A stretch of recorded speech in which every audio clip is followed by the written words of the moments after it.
예수님께서 십자가 위에서 대리 속죄의 죽음이라는 희생 제물이 되시고 또한 우리를 속죄하시는 제사장으로 제사를 드린 것과 같이 혹시라도 성례 가운데 성찬을 제사로 여기는 일이 있다면 그것은 매우 잘못된 일입니다.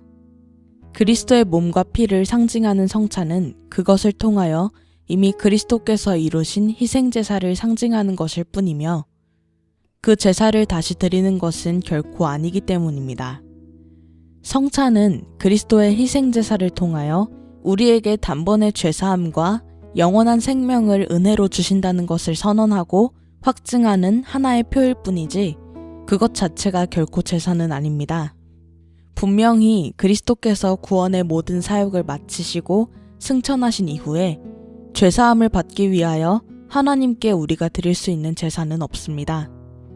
그렇지만 성경에 보면 우리가 드릴 제사에 대해서 말씀하는 바가 있습니다. 그러므로 형제들아, 내가 하나님의 모든 자비하심으로 너희를 권하노니 너희 몸을 하나님이 기뻐하시는 거룩한 삶 제물로 드리라. 이는 너희가 드릴 영적 예배니라. 로마서 12장 1절 말씀이나 또 너희도 산 돌같이 신령한 집으로 세워지고 예수 그리스도로 말미암아 하나님이 기쁘게 받으실 신령한 제사를 드릴 거룩한 제사장이 될지니라는 베드로전서 2장 5절 말씀이 그러합니다. 하지만 여기서 말씀하는 제사는 우리의 구원을 위하여 드려야 하는 제사가 아니며 십자가에서 우리를 위해서 드리신 오직 그리스도의 제사만이 화목제사일 뿐입니다. 우리가 드려야 할 제사로 성경에서 언급하고 있는 제사는 받은 은혜를 찬송하며 드리는 단지 감사의 제사일 뿐입니다. 이를테면 그러므로 우리는 예수로 말미암아 항상 찬송의 제사를 하나님께 드리자. 이는 그 이름을 증언하는 입술의 열매니라는 히브리서 13장 15절 말씀에서 보듯이 우리가 드리는 제사란 단지 그리스도의 복음의 은혜를 증거하고 이를 찬송하는 순종의 모습을 가리키는 비유적 표현일 따름입니다. 그러면 우리가 드리는 제사는 어떻게 드려야 하는 것일까요?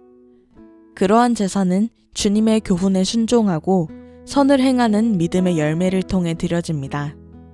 그러므로 앞서 보았던 히브리서 13장 15절에 바로 이어서 오직 선을 행함과 서로 나누어 주기를 잊지 말라. 하나님은 이 같은 제사를 기뻐하시느니라는 히브리서 13장 16절의 말씀의 교훈을 제시하고 있습니다. 성례가 제사일까요? 성례는 결코 제사가 아닙니다. 그런데 만일 제사의 의미를 구원의 은혜를 받은 우리가 드려야 하는 찬송의 제사를 가리키는 것으로 해석한다면 성례도 제사일 수 있습니다. 왜냐하면 복음의 약속을 믿으며 성례를 순종하여 시행하는 것은 복음에 대한 감격과 감사를 담아 참된 회개를 하며 순종할 것을 결심하는 영적 반응이기 때문입니다. 그러나 성례는 속죄를 위하여 드리는 제사가 결코 아닙니다. 성례는 그 자체가 제사이기는커녕 오히려 그리스도의 십자가 제사를 향하여 나아가도록 하기 위하여 하나님께서 교회에 주신 은혜의 수단입니다.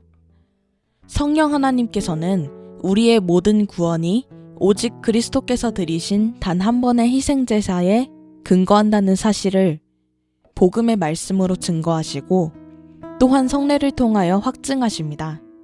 그런 의미에서 복음의 말씀과 성례는 모두 하나님께서 교회의 사역자들을 통하여 베푸시는 은혜의 수단입니다.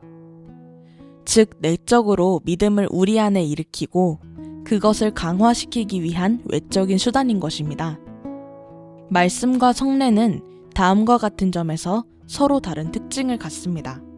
성례는 외적인 물건과 예식을 통해서 말씀이 말하는 내용을 나타냅니다. 그렇지만 성례는 그 자체만으로는 믿음을 일으키지 못합니다. 믿음은 말씀을 통해서 생겨나며 확증되기 때문입니다. 반면에 성례는 말씀을 통해서 생겨난 믿음을 확증하고 또한 강화합니다. 말씀은 성례가 없이도 믿음의 내용을 가르치고 확증할 수 있지만 성례는 말씀이 없이는 믿음의 내용을 확증할 수 없습니다. 성례는 말씀의 진리가 불분명하거나 부족한 것처럼 말씀에 덧붙여 주신 것이 아닙니다. 하나님의 진리의 말씀은 그 자체로 충분하고 분명합니다.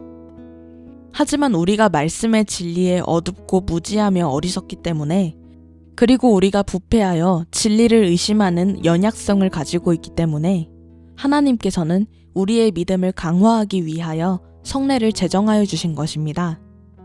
우리의 무지와 연약함을 아시고서 우리의 수준과 능력에 맞도록 복음을 전하시고 이를 세워주시는 하나님의 긍휼과 자비가 얼마나 놀라운지 깨달아 찬송을 드릴 수 있어야겠습니다.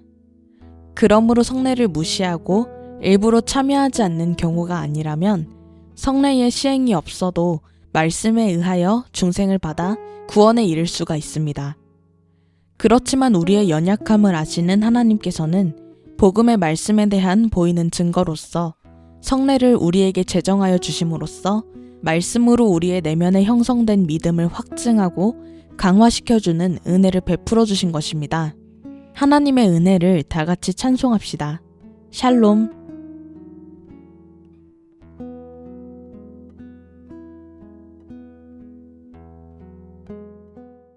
나는 오직 주의 인자하심을 의뢰하여